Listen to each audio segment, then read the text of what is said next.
Isang pagkukulang natin o kahinaan natin mga tao ay ang hilig nating nakikinig sa chismis o pag merong masamang nangyari, napakabilis natin na gustong makialam.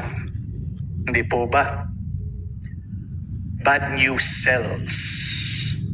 Kaya naman kung titignan nyo ang social media, puro na lang skandalo, puro na lang masamang balita, puro na lang shocking news. Dahil very curious tayo eh. Pero balikan natin ang turo ng ating Panginoon. Be careful with what you hear. Hindi naman lahat ng ating mga naririnig ay dapat nating pakinggan. Kung alam mo yan ay masama, kailangan tayo'y umiwas. Kailangan tayo'y maging bingi. Dahil anuman ang pumasok sa ating tenga, yan ay didiretso sa ating mga puso.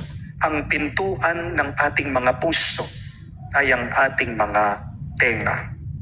Tandaan niyo po yan. Kaya nga po ang assignment ko sa inyo ngayong maghapon, kung meron kayong naririnig na chismis, paninira, masamang balita, lumayo-layo kayo. Meron kayong nababasa na hindi maganda dyan sa internet, scroll nyo lang. Iwasan nyo. At bigyan nyo ng oras at panahon ang pananalangin. Manatili kayo sa katahimikan.